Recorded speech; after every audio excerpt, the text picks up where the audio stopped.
जय मसीह की, मेरा नाम है पास्टर राजेश के। सबका इस वीडियो में स्वागत हो। यीशु मसीह आपको, आपके फैमिली को आशीष करे और सुरक्षित रखे। भाई बहनों, दिसंबर महीने में मसीह लोग बहुत एक्साइटेड रहते हैं, जोश में आ जाते हैं, और क्योंकि बहुत सारी चीजें होती रहती है, कलीसिया में होती रहती है, मिनिस्ट्रीज में होती रहती है, बहुत सारे मीटिंग्स होती है, गॉस्पेल मीटिंग्स, उसके बाद क्रिसमस की सर्विस होती है, न्यू ईयर की सर्विस होती है, बहुत सारी चीजें रहती है। तो आज हम बात करने वाले हैं यीशु मसीह का जो जन्म है उसका महत्व क्या है। Importance of birth of Jesus Christ, ये क्यों आवश्यक है?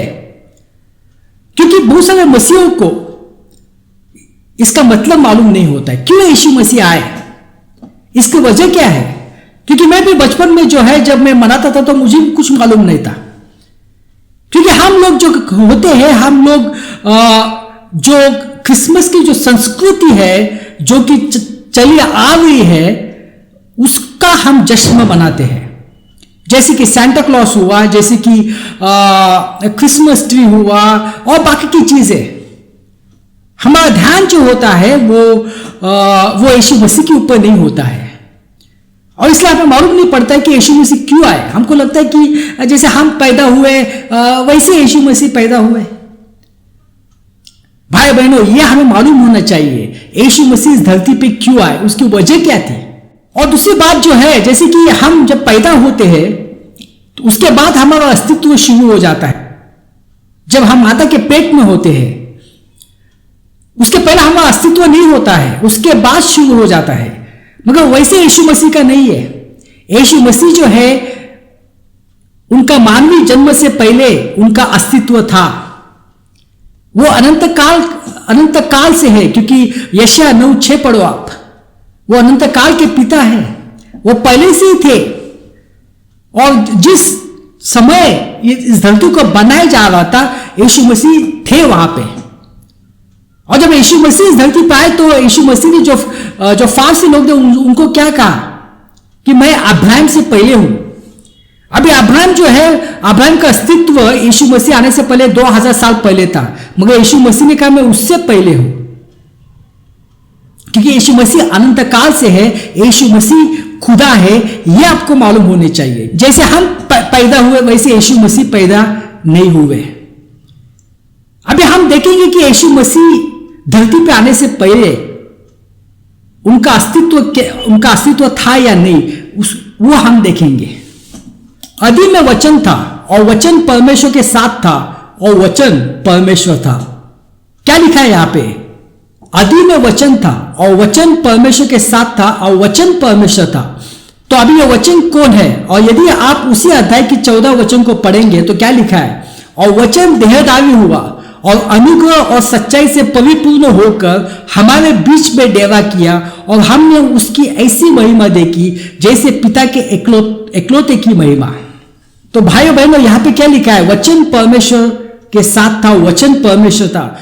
यीशु मसीह जो है वो खुदा है, यीशु मसीह परमेश्वर है। बहुत सारे लोग मानते नहीं है, उनको लगता है यीशु मसीह नबी है, यीशु मसीह खुदा है। बहुत सारे क्रिश्चियन डिनोमिनेशन, जेहोवा विटनेस मानते नहीं है, और हमेशा उनके पास बाइबल होता है, मालूम नहीं कौन सा बाइबल पढ़ते हैं। यहां पे क्या लिखा है कि वचन परमेश्वर था, और वचन क्या बन गया? देहधारी हुआ। और क्या, और वचन कौन था?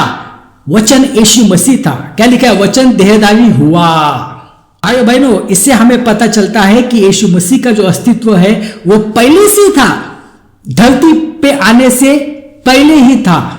अभी सवाल ये हो जाता है, यीशु मसीह क्यों इस धरती पे आए? क्यों यीशु मसीह ने इस वक्त छोड़ के वो धरती पे आए, वो धरती पे मानव बन के आए? उसकी क्यों ऐसा हुआ?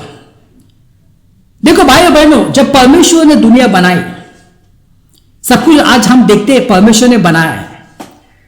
हमको भी परमेश्वर ने बनाया है, हम बंधन से नहीं आए, हम परमेश्वर ने हमको बनाया। तो परमेश्वर ने जो पहला पुरुष था आदम, उसके बाद उसकी पत्नी हवा, फर्स्ट मैन एंड वुमन, इनको बनाया। और परमेश्वर की इच्छा थी कि वो हमेशा उनकी संगति में रहे।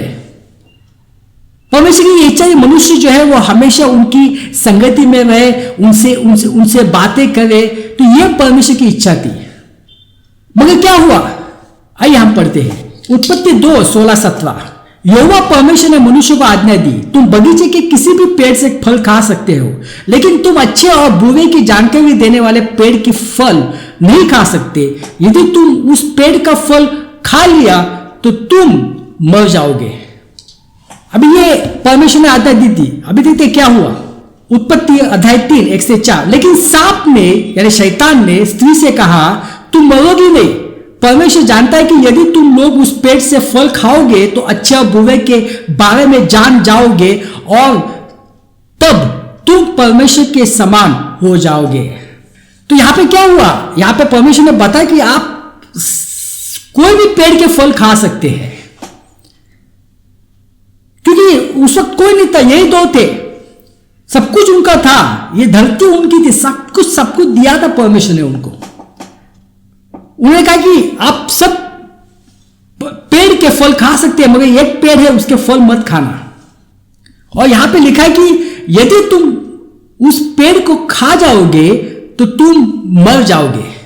मगर यहां पे क्या हुआ, यहां पे हवा ने क्या किया, शैतान का सुना, क्योंकि शैतान ने कहा कि ऐसा कुछ होने वाला नहीं है।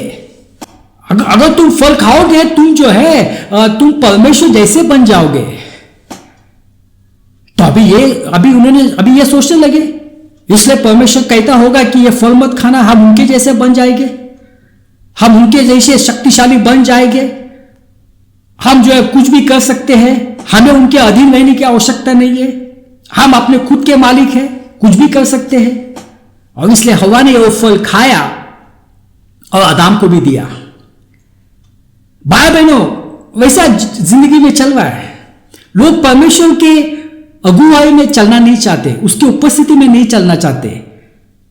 वो जो है वो कहते कि मैं भगवान हूं, मैं मेरे दम से कुछ भी कर सकता हूं, मेरे पैसों से मैं कुछ भी खरीद सकता हूं, मेरे ज्ञान से मैं कितना भी कमा सकता हूं, मुझे परमेश्वर की आवश्यकता नहीं है, मैं परमेश्वर हूं, मैं परमेश्वर हूं, ये लोग सोचते हैं।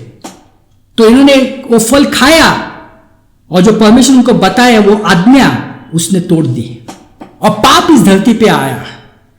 और जब पाप इस धरती पे आया तो क्या आया, उसके पाप के साथ क्या आया, शाप आया, बीमारी आई और डेथ आ गया। और जो भी आप गलत काम कर आप आज देख रहे वो सब उस पाप के वजह से है। भाई बहनों, जब हम पैदा होते हैं हम पापी हैं।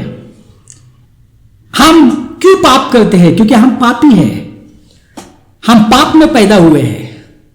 और बाइबल क्या कहता है पाप के बारे में, रोमियो 3:23 में कहता है कि सबने पाप किए और सब भी परमेश्वर के महिमा से रहित है। सबने पाप किया है, कोई भी नहीं कह सकता मैं पापी नहीं हूं, सबने पाप किया है। रोमियो 6:23, पाप की मजदूरी तो मृत्यु है। पाप आपकी जिंदगी को बर्बाद कर सकता है। पाप जो है आपकी ये जिंदगी को बर्बाद कर सकता है, आपको नरक की आग में डाल सकता है। परंतु परमेश्वर का वरदान हमारे प्रभु यीशु मसीह में अनंत जीवन है। इसलिए भाइयों बहनों, परमेश्वर हमसे प्यार करते हैं। हमको पाप से बचाने के लिए उन्होंने यीशु मसीह को भेजा। यीशु मसीह हमारे लिए क्रूस के ऊपर लहू बहाया, हमारे लिए जान दे दी और उस लहू से हमारे पाप की क्षमा हो जाती है। हमें नरक में जाने की आवश्यकता नहीं है, हमें शापों में रहने की आवश्यकता नहीं है। ये सब कुछ किया परमेश्वर ने, यीशु मसीह को भेजा और उसको हम क्या कहते हैं, उसको हम कहते हैं बड़ा दिन क्रिसमस। गलीतियों 1:4, उसी ने अपने आप को हमारे पापों के लिए दे दिया ताकि हमारे परमेश्वर और पिता की इच्छा के अनुसार हम इस वर्तमान बुरे संसार से छुड़ाए। क्या लिखा है यहां पे, यीशु मसीह ने अपने आप को हमारे लिए पापों के लिए दे दिया। जो गंदे पाप हमने किए, जो व्यभिचार हमने किया, जो दारू हमने पिए, जो ड्रग्स हमने ले लिए, जो गंदी गालियां हमने दिए, एक दूसरे को हमने पीटा है, यह सब पाप हमने किया है, वो सब पाप यीशु मसीह ने खुद के ऊपर ले लिए। हालेलुया। रोमियो 5:8, परंतु परमेश्वर हम पर अपने प्रेम को भलाई इस रीति से प्रकट करता है कि जब हम पापी थे तभी मसीह हमारे लिए मरा। भाइयों बहनों, जब हम पापी थे, जब हम पाप में थे, यीशु मसीह हमारे लिए मरा।